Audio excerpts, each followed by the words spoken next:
Hey everybody, and welcome back to the Global Flow series. I am so excited as usual, but today I get to introduce you to my gorgeous friend Monica Pelayo.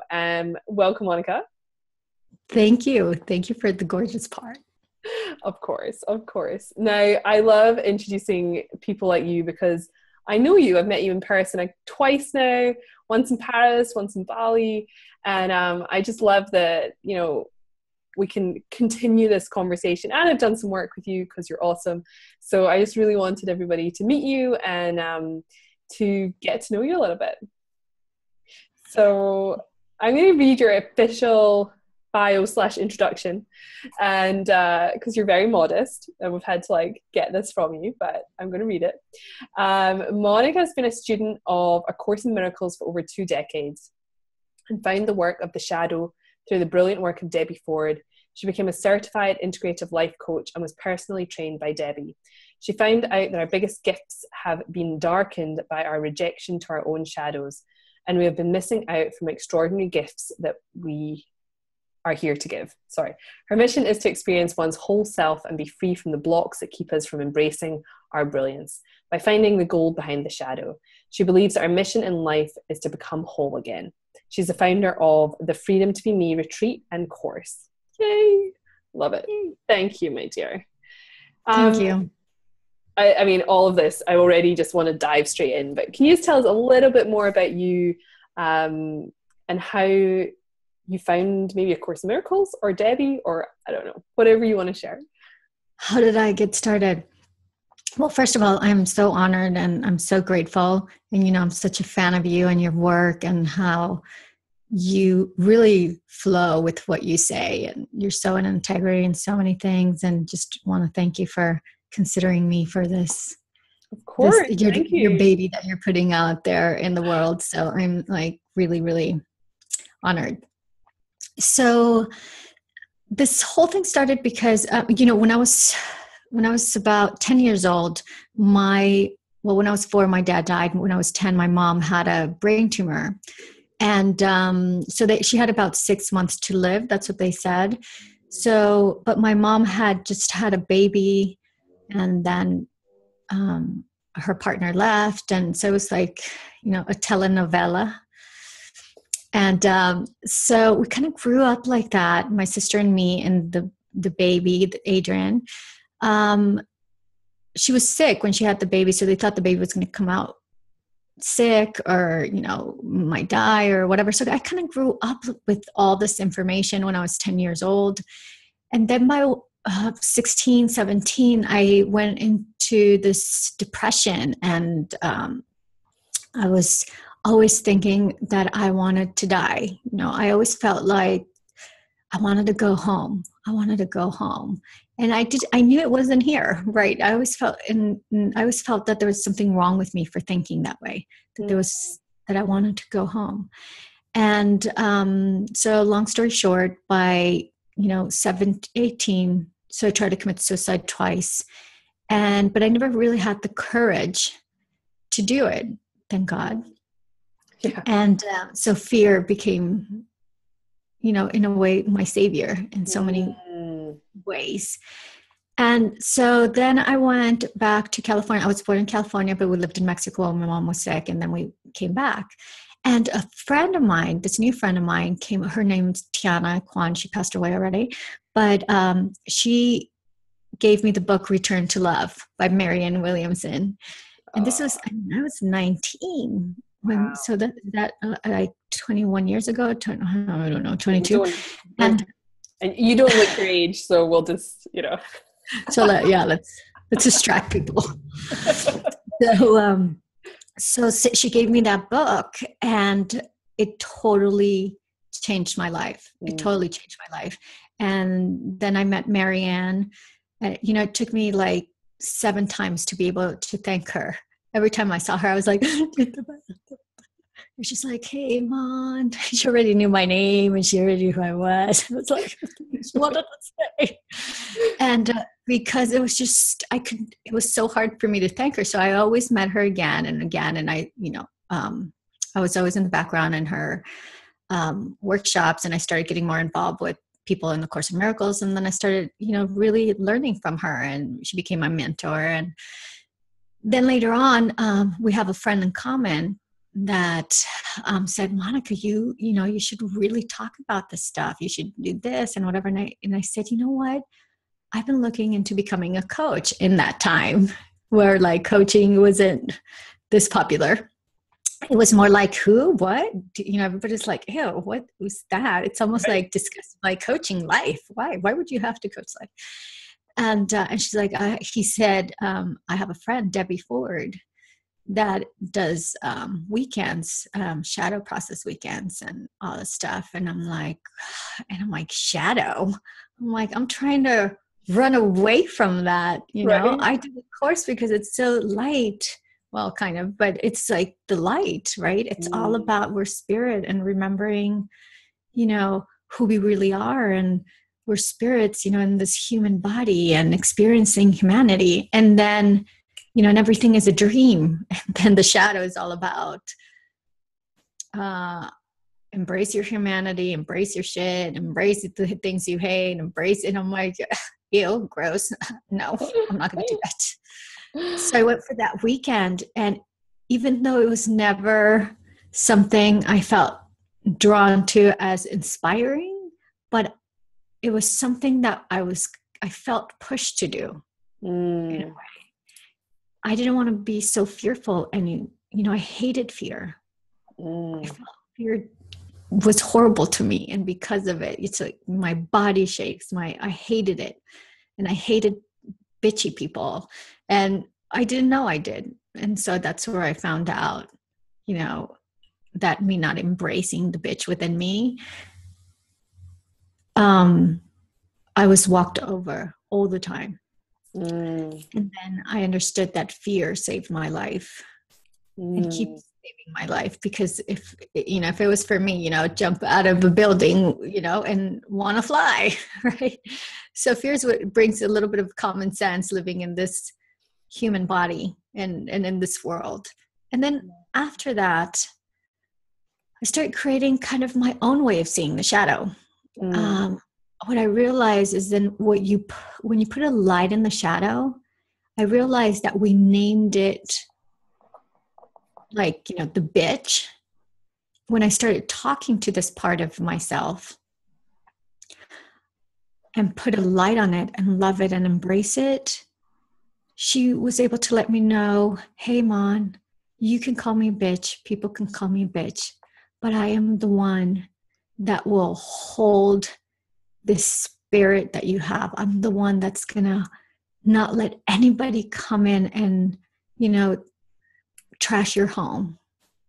I'm not going to let anybody destroy your heart again. I am the one that's, and she's very loving, but she's the gutsy one. She's the gutsy, and she's the part of me that if I don't embrace, I will go through life not speaking, not doing what I love, not flowing.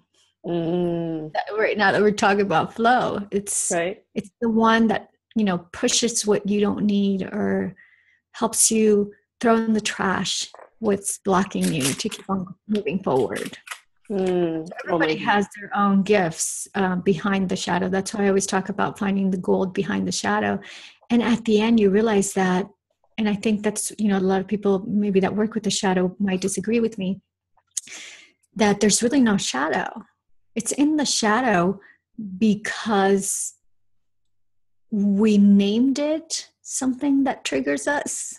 Beauty became, what do you call it when, what's that word? Where, somebody feels so beautiful and people say like, ooh, you're so, what do you call it? The women that admit that they're beautiful. Oh, narcissistic? Yeah, it could be or that or vain.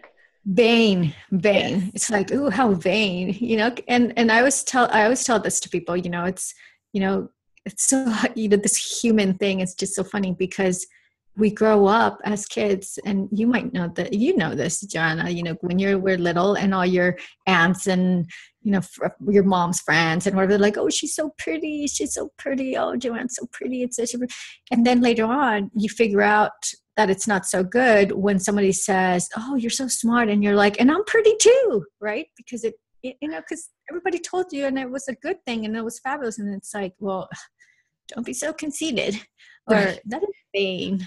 You should be more I'm just having a flashback to when we were kids and me and my sister, like there's photo of us, and we're all like dolled up and we're like posing like rock stars and like just owning it and just being like, yeah, like check us out, right? And we were doing anything to be in the spotlight, but we didn't judge it. We were just having fun and like being ourselves.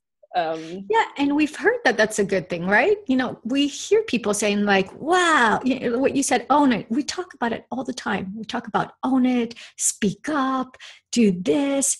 And then later on, it's like, oh, she's just too loud. Then people don't like it. So it's kind of this place of uncertainty. And when you're growing up, you're like, ooh, that's going to go in the no box, in the I'm not so pretty box, right? And then when people are jealous so then it becomes a shadow. Now beauty becomes a shadow. Now you teach beauty to others, but then because it feels good, because it feels truth, but then in your own home, within yourself, you're almost ashamed of it because you've used it for this or that, because you've already put it in the vain part. And you're like, I'm not going to be vain. I'm not going to be vain. But it's not vain. It's beautiful and it's owning it. And then, so when you talk to that part of the shadow is the one that tells you, no, if you see the beauty in you, you could see the beauty in everyone. And that's what projection is. You project your light, you project darkness, right? When you own it, you get to live it all and you get to have compassion and love it and find the gift of it and find why is it there. When we feel like we've been at work, and this happens to us all the time, right? We start doing really good and then suddenly we're doing something to sabotage it, not intentionally, right? But we're like, we know what to do, we know how, we need to get the opt-in up. And yes, you do, Monica. I need an opt-in, people. And you're so good. People just come to you without an email. You're like, yeah, it's fine.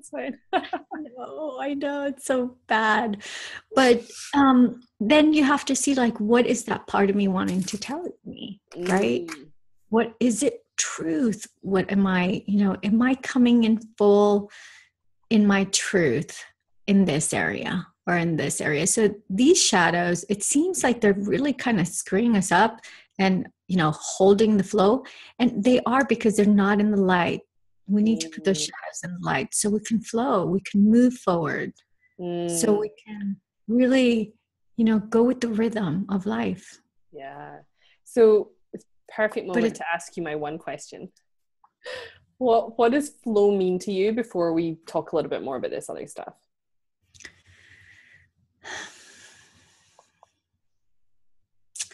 Well, it could be many things, but I think it would be unstoppable movement. Life is flow.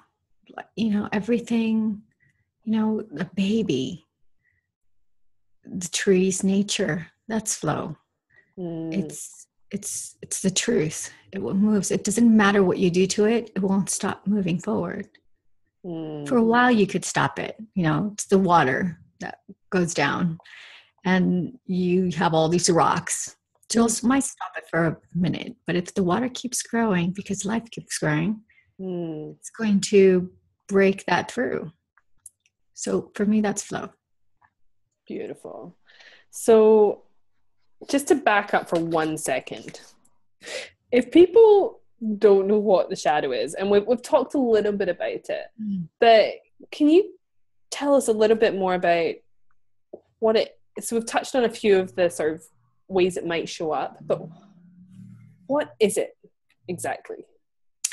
So the shadow is those parts of us that we deny, we reject, we wish we weren't. Those parts of us that we just don't want. And it's called the shadow because, the prodigy of Sigmund Freud was Carl Jung. And Carl Jung called it a shadow. Those aspects within ourselves that are kind of pushed away.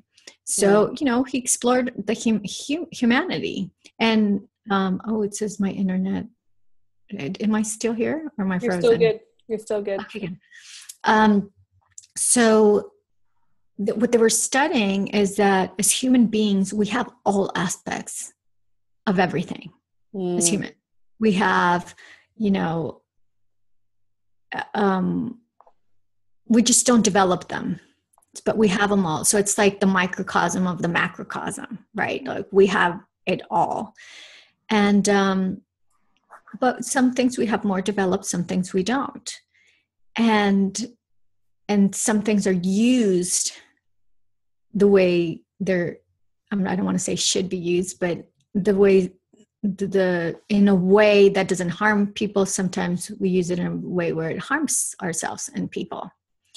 And what he discovers that those aspects become a shadow, and those aspects become being a shadow, we end up projecting it into somebody else. Right. Because it calls for us. Right. Kind of, when this happened to me when I was pregnant, I suddenly saw everybody pregnant.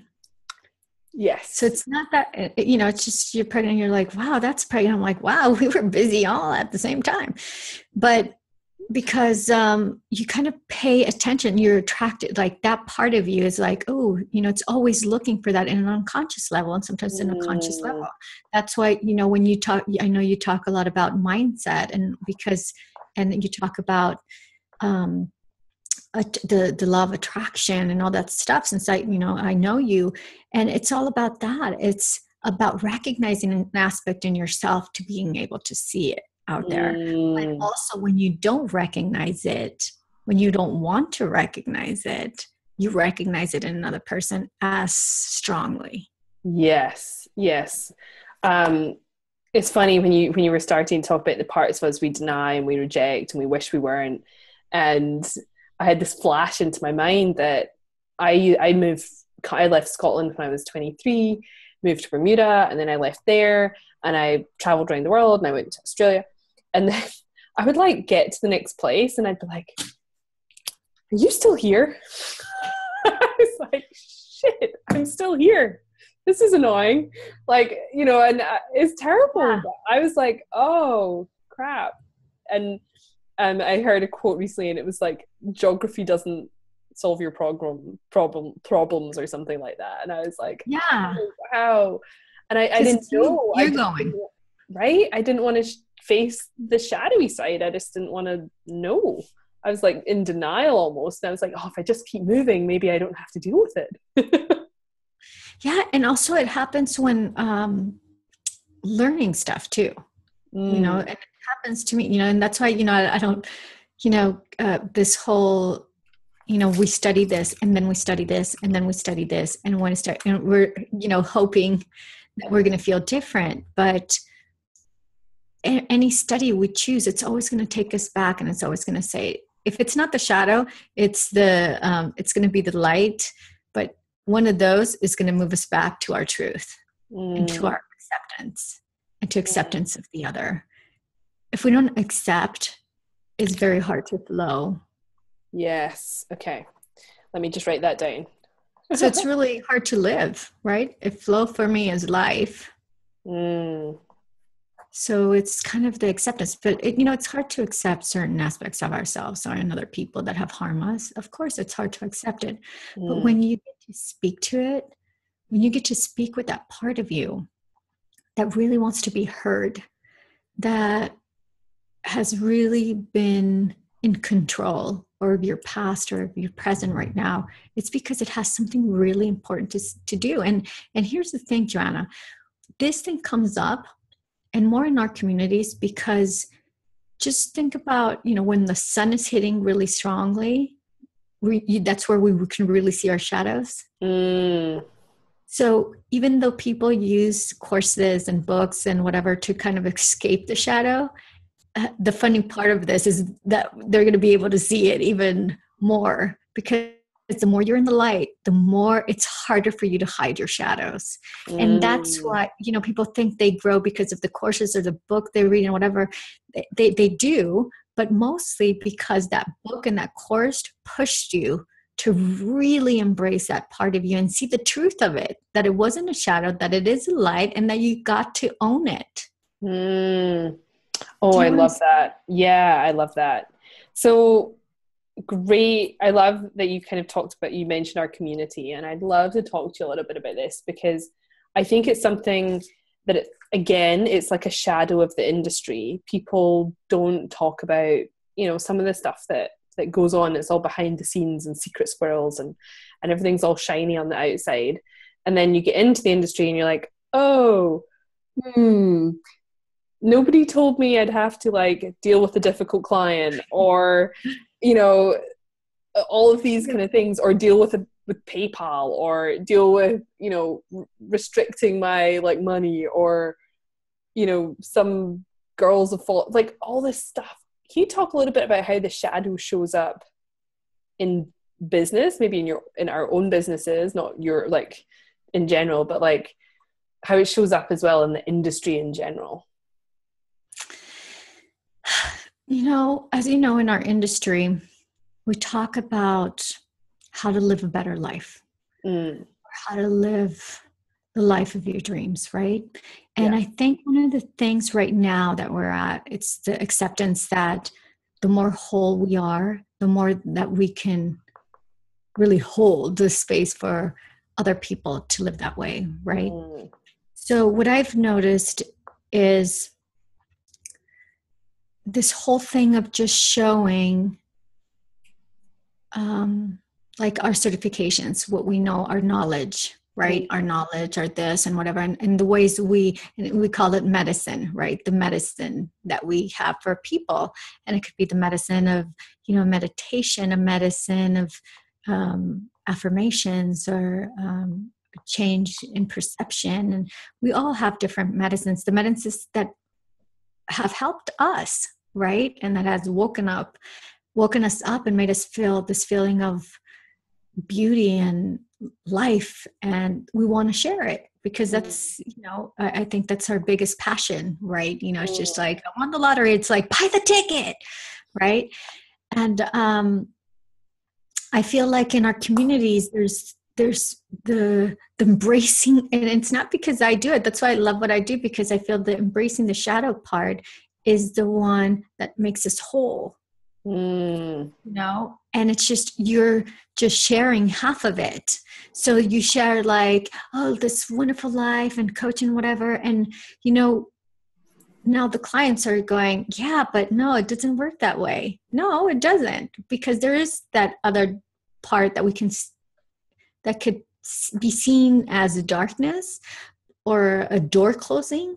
But really that door that is closing, it's because it's not your door first. And it's redirecting you to where you really want to go. And those should be the conversations also, to the clients, and we go into the suffering sometimes because we don't have that space. And I mean, you guys have it pretty hard. I'm saying you guys, because, I could like back myself up. I'm like, I'm a shadow coach. I can do whatever I want. But, it's hard because people really, really have almost dehumanized motivators and thought leaders and coaches. Like, it's almost like you should not suffer. You should not go through darkness. You cannot, because, then they're like, well, if you know all the stuff, you shouldn't be going through these tough moments, or you shouldn't be sad, or you shouldn't have a breakup, or you shouldn't have a meltdown, or you shouldn't have this. Right. Yeah. But little by little, we're kind of getting, there's Elizabeth Gilbert, and then there's the, Glenn and whatever, that they kind of show it how it is. Right. And I think there's a starvation for that.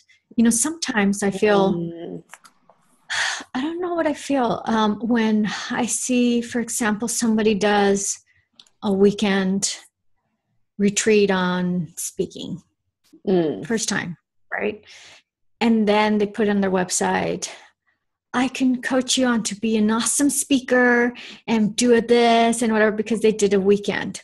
And so what I see there, and I could be wrong, is this, I will show this to distract you from, or distract myself from what I really can offer people. Instead of teaching like, oh, I can make you a great speaker, the teaching, the honest and beautiful and the one that you will be mostly hired, is that I will guide you, or I will show you what someone goes through when you learn how to speak, the fears, this, and what is normal and what is not, and how I recuperate in my, so it's more your life and your experience. So the way that I see it in the communities, and you let me know if it sounds true to you, but it's almost like everybody wants to go on the top of the mountain for success. But what people, and some, and me included, right? It's like, you go on the mountain, you experience certain things, you fall, you get up, you meet people help you get up, then you help other people get up, and then we're all going on top of it. And then when you get to the top of the mountain with the success, you turn around and you look at the people, you see the experience, and you're like, oh my God, and we're here.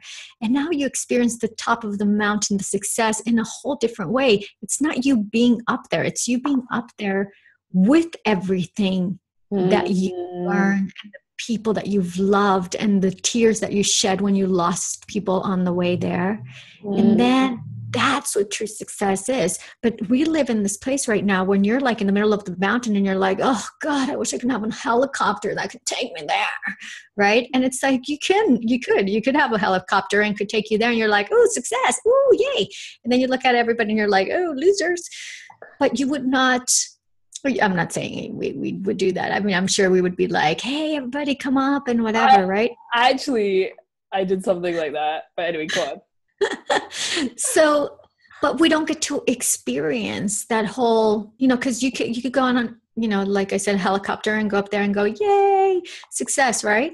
But then it's kind of like, and now what? Now I have to wait like how, just, you don't have experiences to talk about or anything to meet with people or whatever. I don't know how it would be. I think I'm just going on and on this. I have a beautiful example of this. Like, I went to Machu Picchu and I did the 4-day hike, and I was wrecked at the end of it. I'd also had a mild concussion on the last morning, and by the time I got to Machu Picchu, they were like, yay, we're going to do like a 4-hour walking tour of Machu Picchu. It might have been 2 hours, whatever. It felt like a really long time. And I was like, oh God, it was like all I could have done was just to get there. Right. And I was like, oh God, I have to like walk around this place now. And all these people, all the tourists were getting off the train in like the pristine hiking gear, and they're like walking around, and I'm like, you don't know what suffering is. You've just got the train here. Like, it was so fun.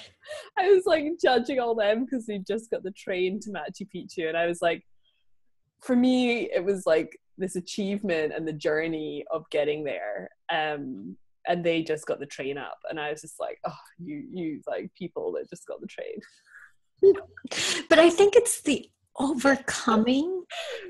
And like what you learn within yourself, what makes success and life and flow and everything. It's what you really got. There's something here called El Camino de Santiago, Santiago's way. I think I don't know how it's translated here in Spain. Yeah, you're in Madrid, right?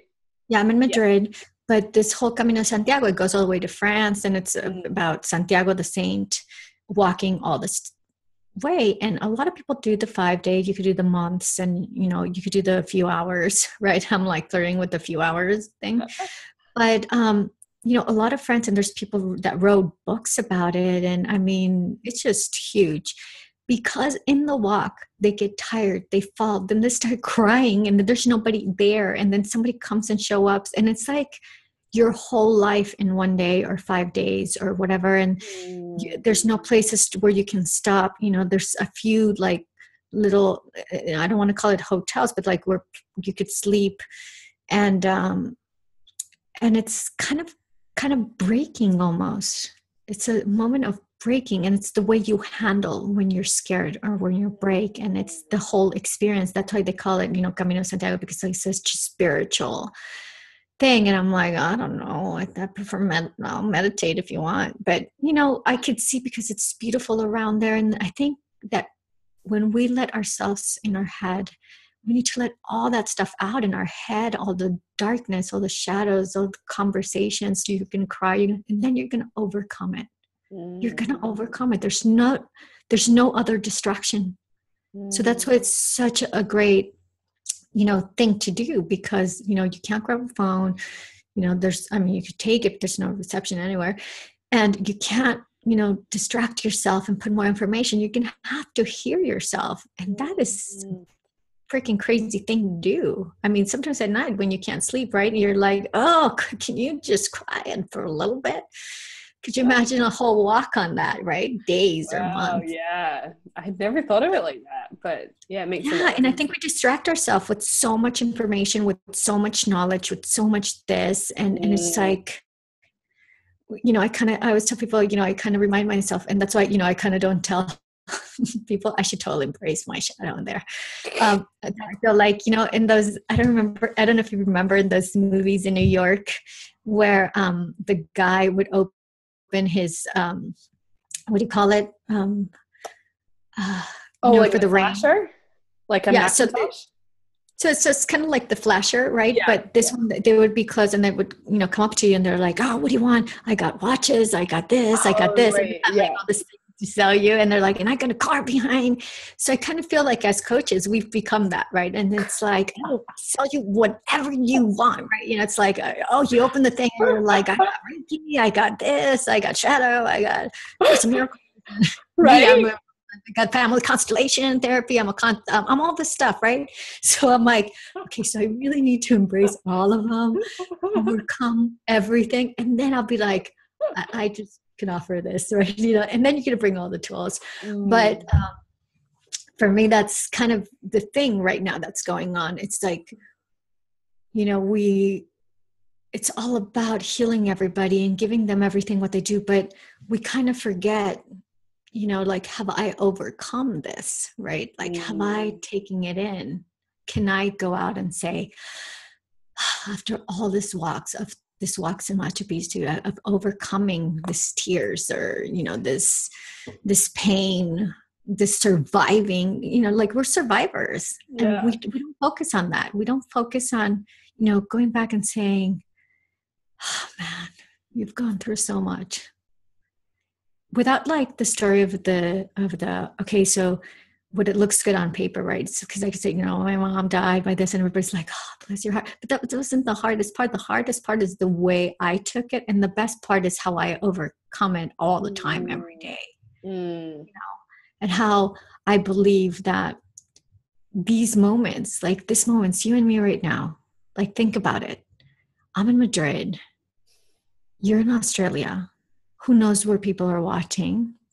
And if we could breathe this moment right now, and the intention of what you're doing right now about helping all of us to get conscious of what flow is for us, getting conscious of what that feel, getting conscious of this dance that we're doing together, with the same intention to feel good, to feel love, to feel femininity. I mean, I know you've had interviews that, you know, they are into this whole femininity thing, or into this manifestation, or the surrender, or this, all these aspects that everybody, so you get to remind us and bring that to this conversation. So whoever's listening can join us, and they could join into this place. What is flow for me? What keeps me stuck of having this dance? And I always tell people, you know, we're it's like a rhythm, right? You know, I have a beat, you have a beat. And right now you and me are making music together. And if we could focus on that, these are the moments of joy where you and me are really creating a song that only you and me can create together right now. Mm. And I think you're bringing that right now into consciousness and to us and to remembering these moments. Or we could be in this conversation, you and me, where you interview me, I talk about it, and then we go, and, hope we're looking good, right? Or that, we could impress somebody. Or we could just truly stay into what your true gift is, Joanna. And you're, I mean, everybody knows you, like in our community, like if they don't know you, they need to know you. But, we've met in Paris, we met in Bali, I'm in Madrid. And it's like, there's something going on there. There's a tune that needs to be there. Right. I think all this is so beautiful. And I have no, like, I can't explain it. And there's some people I cross paths with more than once. And it always amazes me who they are and why. And I love, this, it's been such a beautiful journey. And I think as well, what you were saying about people, with all these gifts, all these tools and all this stuff. And do you think there's a problem in the industry of people trying to, and we sort of touched on this, like they do a weekend course and then they think they're experts in it. But if they haven't healed their own stuff, trying to heal other people's. Right. But, the reason I feel that happens is because, I don't want to get too deep into this, but that there is, how they talk about we're one. Mm. So when you heal somebody or you help somebody, you're helping yourself, right? You're helping yourself. And there's a certain part and there's a certain part, but you haven't gotten to the core. And the only way to get to the core is through you. And that uncomfort, and that not wanting to feel that feeling sometimes, takes us to longer paths. To very long paths. And I think that right now in our communities, we want to find shortcuts. And there is some amazing shortcuts. Like you don't have to suffer anymore that much, with everything that we've learned. We can't stay there that long, right. But we'll stay there long enough to, find the gift and then create things and tools and put it out there. But the reason I think we, for us to develop the medicine, we have to give it away constantly. We have to give away. The problem is when you don't take your own medicine. Like I said, just the other day I was looking at a website because I was interested in this person's work, and I saw, and she did it all. It was, I think, if you used to go to the bout page, it's like 40 minutes that you have to sit there and all the stuff that she does, right? And then later on, kind of look into it and whatever. And in this community, we all know everything. You could ask around, and that's why what's the important thing? Like, are you able to hold a space? Are you able to hold a space? And then you realize, I'm like, oh, this person just took a weekend retreat and now is selling it as she's an expert. So I'm not saying that people are not experts, or if they are experts, or if they're certified, or if they can or cannot do it.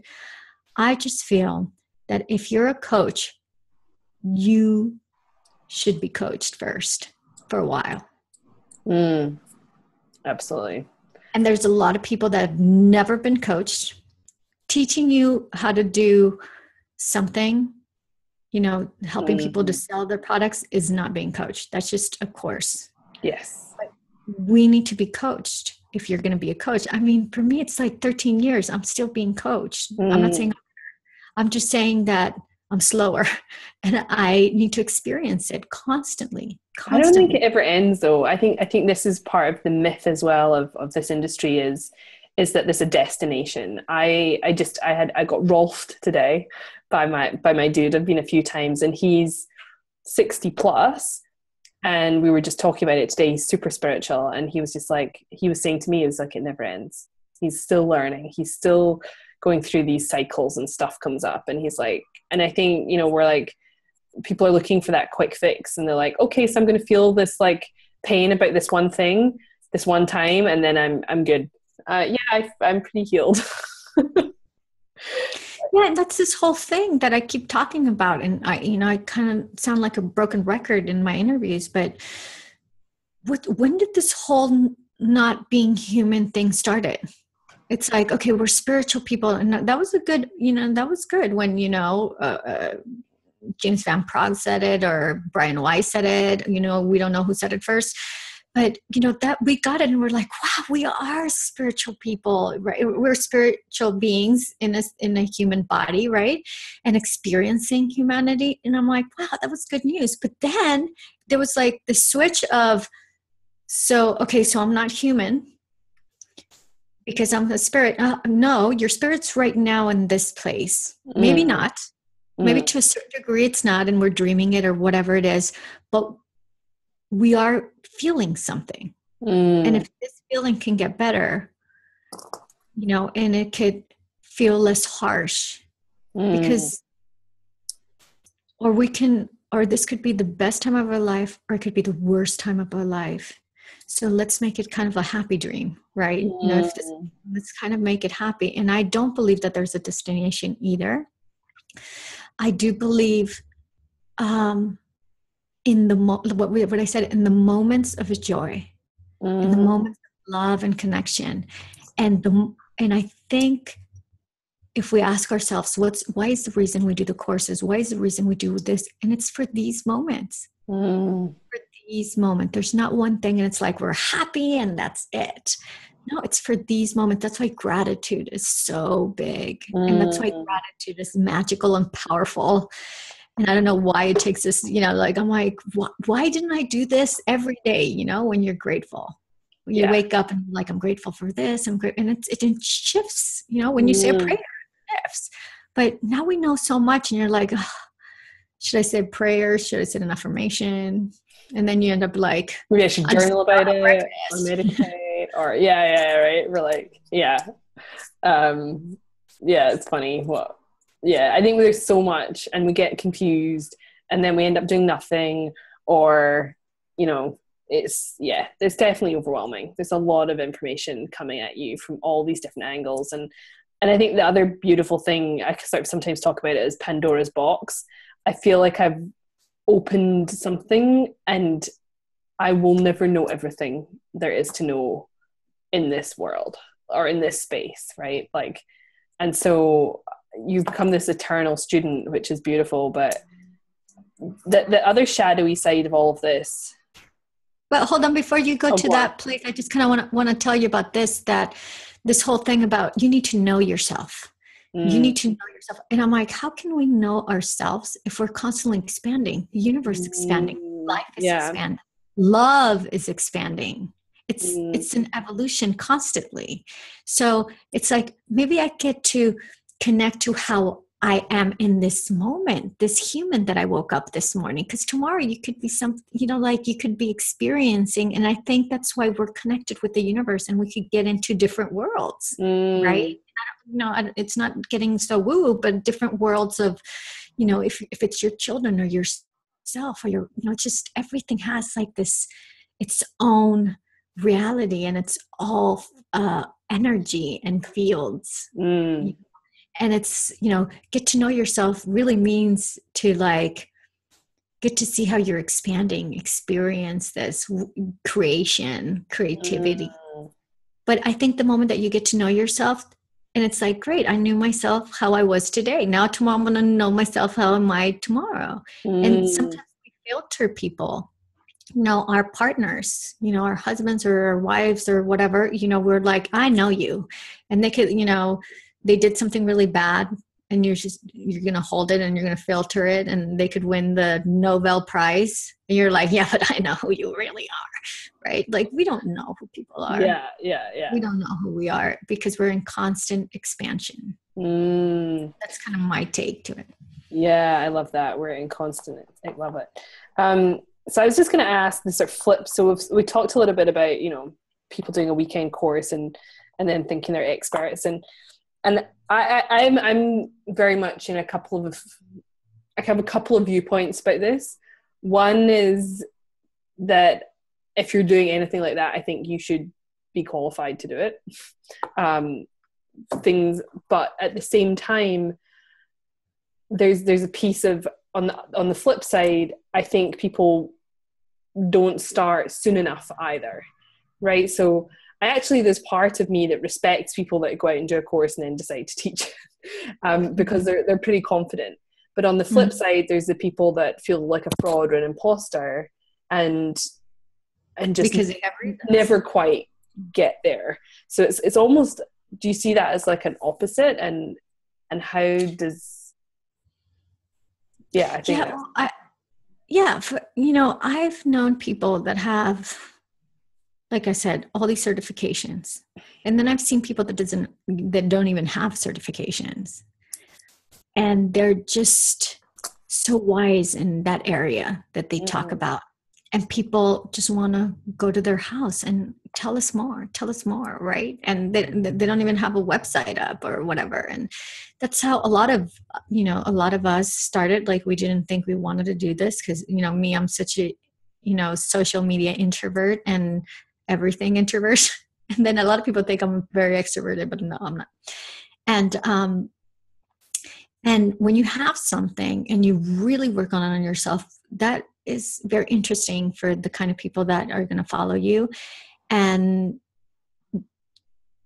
when things don't work out, it's because we ourselves haven't embraced it. Even though people are following us and whatever, we haven't embraced it. And that's when we call people like you and you're like, Monica, you know your thing. You need to get this done and whatever. And that's where I have to do another type of work, right? There's this type of people. And then there's the type of people that have all this information. And instead of staying with the one that sounds good to their body, that has helped them, and really focus on that one, they focus on 1,000 different ones of trying to prove something. Like, they think that they need to also, we're both in the same place. You think, well, maybe I should have this done, and maybe I got to do this, and maybe I got to, but they're confident about it to a certain degree. Because they're not so confident, because things are not going well. I mean, you've seen it. People come to us, with all the certifications, with all the stuff, and they're like, I'm not doing well. And they're showing something, but they can't hold it because they haven't really experienced it. You could have a really good experience. I've had great experience, on speaking, because I don't know how. But I remember going to Casey Baker's weekend thing, and man, I mean, all that you learn with her, and it was beautiful. I was in Costa Rica, and it was awesome. And I remember telling my friends, that when they were speaking, I'm like, ooh, Casey Baker said, if you do this and, and you put your this and you do that and stuff like that, it's easy for us to want to share. And I think we're all like that. You're like that. We know something and we want to share it, and we want to talk about it. So it's not like and we talked about, it's not we're copying her or whatever. We're just excited about and the information and all that stuff. And we share it.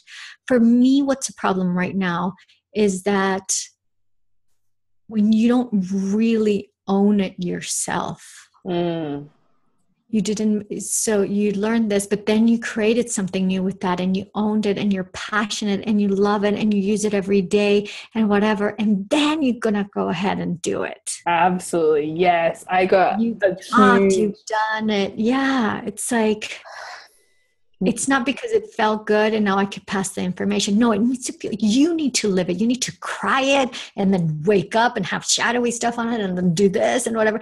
And it all can happen in a day. I'm not saying you have to suffer for it. I'm just saying it needs to be part of your cells in order for you to do it. And maybe you don't need to be certified, and maybe you don't need to become an expert, but you do need it to make it part of you, who you are, and extensions, the cells of the body, the passion. Because in this industry, if you don't love it enough, if you're not passionate enough and whatever, it's going to be really hard for you to hang on in this big wave of coaches and information. And, I don't know if this happens to you, Joanna, but sometimes, you get all these emails and you see Facebook and you're like, oh, I need a break of all this how-tos. I don't know how, not to. Right. It's just like, I just need to lay down and get my creation back and have space. I don't think there's space. I think it's getting louder, and there's no space with all this information. And I think right now we need some flow. We need some space.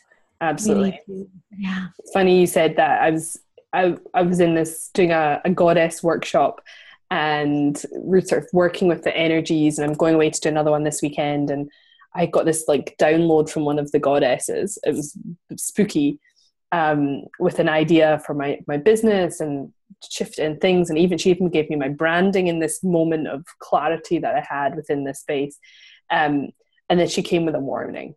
She said, if you're going to do this, and it's pretty big and it's pretty exciting, you must embody it first. That's what I heard that come through me.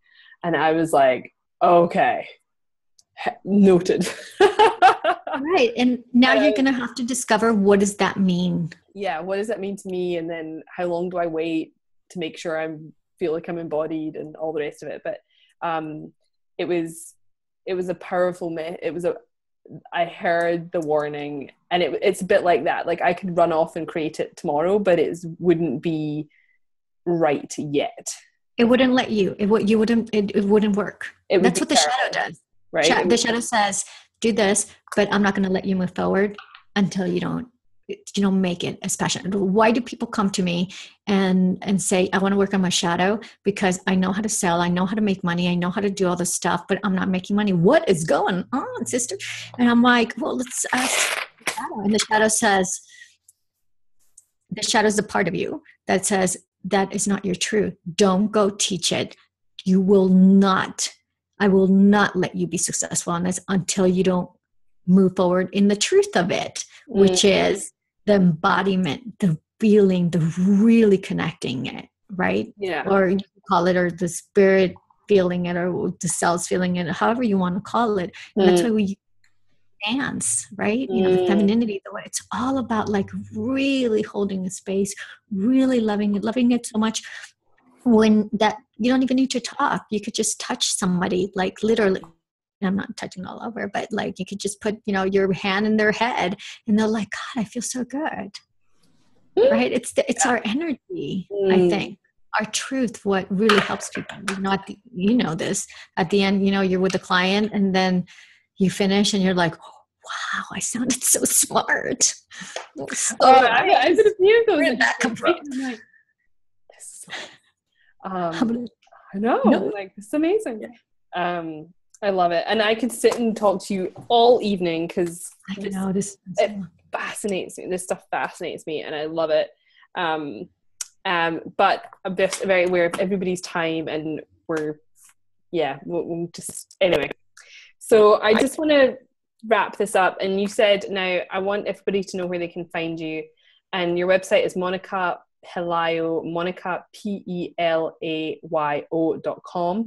Yes. And is there anywhere else they can find you, or do you hang out anywhere online? I know you're an introvert, but is there anywhere else? I can have a Facebook. Okay. I have the Twitter. So, and I'm going to start a new show called A Moment with Monica, which you're going to be there. Yes. And because I've done an interview for you. So I'm getting that started, and, where we can have this type of conversations and people can call in or ask questions. So I love it. That's very cool. But, they could sign up on the website, and I don't send emails either, but I might send you one, telling you about A Moment with Monica, and that's it. Because, I don't like to have that many emails, so I don't like to send people emails. But I might send you one, or, Joanna makes me, I'll send you two. Telling you about that stuff, so. I love it. Well, I might force you to do it, but amazing. Yeah, we'll have her details linked up below as well. So make sure you check her out.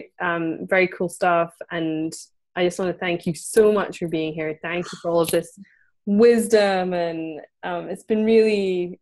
I just love it. I love it. So good. So thank you again, and take care.